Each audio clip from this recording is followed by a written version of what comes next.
What is up, everybody, and welcome to the Plasma Sword. So this is a brand new weapon added into Fallout 4. As you can see, it does add in a very cool and unique plasma sword to the game. So closer up on the weapon, as you can see, it does have a really cool effect. It's very transparent in some senses. It kind of like fades and flashes as you're using it. It does have a really cool looking hilt as well, and a little handpiece that looks very sharp along with the sword. It's a very unique weapon, which is what I really like. Originally, when I clicked on this mod, I thought it'd be like a Halo energy sword or something like that, but this actually resembles something that I would see as much more believable for us to have in real life. Like, I wouldn't be shocked if this exists in today, not in sci-fi. In first person, when you take out the sword, it does have a really cool sound effect, and all around it just looks really cool. I'm really happy with the look of the sword. I think it just looks super sharp, and again, just so unique and awesome. So in the weapon workbench, you actually can have quite a few customizability options. I was using the Vulcan plasma sword.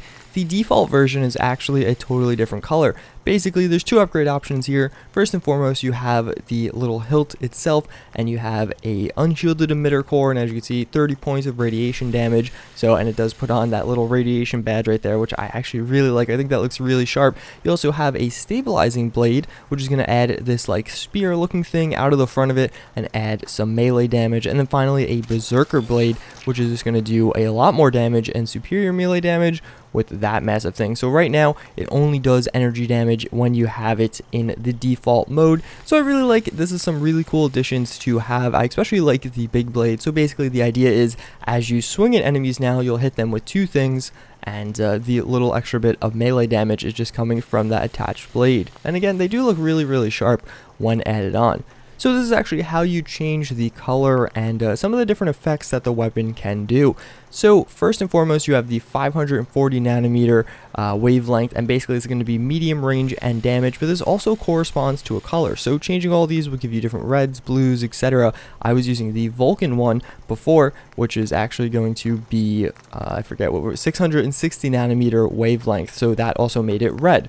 So if we go back into this one, as you can see, I'll show you some of these different ones right now, and as you can see, some of the different effects: shorter range and increased damage, you have a chance to stun, reduced range, increased damage, electrocutes enemies, so it's giving you that shock effect, increased range and slightly decreased damage, adds burning damage, and then finally, longer range and reduced damage, ignores 25% of energy and damage resistance. So I really like the way the mod author did this, adding in all these kind of very different and, in my opinion, relatively balanced effects. This obviously gives the weapon a lot of personality. It's not just a plasma sword, it's a plasma sword with options. So now we do have the three I did modify. First and foremost, we have this one, and I don't really remember what exactly the modifications were, but as you can see, this is a blue blade now, and then we do have the purple blade, and as you can see right there, we do have that big knife Berserker blade we did put on the front, which looks really good. And if you actually just look at that, even from first person, look at how high quality this does look, and it actually looks like there's a microfusion cell or maybe just a fusion core in the weapon itself, kind of being like, alright, this is how you power it, adding in some Fallout 4 lore to it, which I really like that addition. And then finally, we have the yellow one, which is the radiation effect, and all around, all these are really cool, and I just think the weapon itself looks so freaking good, especially in first person and third person as well. As you can see, it has a glowing effect, and you can see it glowing on my helmet there. But yeah, so let's check it out against some enemies, because I don't know, why not? What else is there to do? So I did place down some legendary raiders, and we're gonna run to the forest right now and try and take them on. I kind of forget what effects I put on these weapons, but I'm sure we'll figure it out relatively quick. And I have a low gravity glitch, that's why I'm so I'm pretty sure this is the stun effect, or it has a chance to stun enemies. So yeah, as you can see, we're getting a little bit of a stun effect as we talked about. Maybe it's just added energy damage, I'm not really sure, but let's actually go switch to the other one that does more damage. So this has the Berserker Blade on the front, and as you hit it, we're going to do more melee damage when we hit these enemies. So let's go into third person just to get a better look, and oh, just look how sharp that looks. And there we'll cut off her arm, but yeah, it just looks, it's such a badass weapon. And then when you get the blood textures on it, I just think it looks so freaking cool. So we disarmed her there, and let's actually go for the radiation one now, and we'll do some work with this guy, and we do have a critical hit, so we'll use that. And I want to do one of those cool finishers. Okay. Oh, she blocked me there, so that's a little bit unfortunate. And she's going to block me again. And hopefully we can fit. You only have one arm. How are you doing this well? So let's see. Can we do a cool finisher here?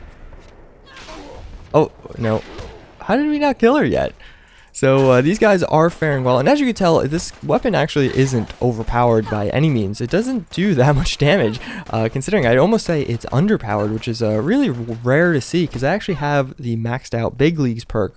So not like my character isn't kitted out for this, maybe not appropriately, but decently. So now let's go into third person and check out some of this then. So obviously this one is giving us some burning damage. Let's try and do a cool little, we'll attack multiple of these guys at once, and we'll see if we can't get some cool stuff going on here. But yeah, just look at, I really like the way it's transparent. So when you're actually running around with the sword and all that, look at like just the transparent of it. I don't know how to describe that, but through the middle of the blade, I guess, is, you know, non-existent. You just have the borders on the outside, and you can see it has that effect where it's like moving around and stuff, and I just think that looks so cool. So we'll take some more shots on these guys, or some more swings, I guess, and see if we can't finish them off. Oh, we got a critical hit there, so we'll use that, because why not? And this guy's going to continue to block my hits. So these legendary raiders are faring quite well, and we'll finish off this last one hopefully in a moment. As you can see, we disarmed all of them, which is good, because now we're not getting shot at the very least. And oh, I jumped. That is from the serious armor. Again, I do have lower gravity, so we'll switch back to the purple. Oh, okay, so there you go. There I did stun him. So the purple one is the stun effect one. Oh, I knocked him out, but these guys are going to run away and try and rearm. So yeah, this one is the one that has a chance to stun. Oh yeah, there you go. He stunned her as well. That's really satisfying, actually. So we'll disarm him. But yeah, I think that's pretty much it. It gets the point across as to what the weapon does, and we stunned. It's like the freeze effect, I feel like. And we did chop her arm off. But yeah, that's going to be it for this one, guys. I feel like you get the idea with this weapon. Definitely a very cool and unique weapon mod for Fallout 4. Probably going to be one of my favorite melee weapons if it gets a buff. So the mod author, if you're watching this, I'd really like to see this do a little bit more damage. Oh, we almost had a finisher there. That would have been cool. Wait, was that? Yeah, there you go. This is what I wanted. Oh, that was a little bit of a disappointing one. But yeah, so that's going to be it for this one, guys. I do hope you enjoy. There are a few more colors. I didn't show you all the colors. There are, I think there's 2 more I didn't show you, so check those out. But yeah, very cool mod. Really stoked to see this released.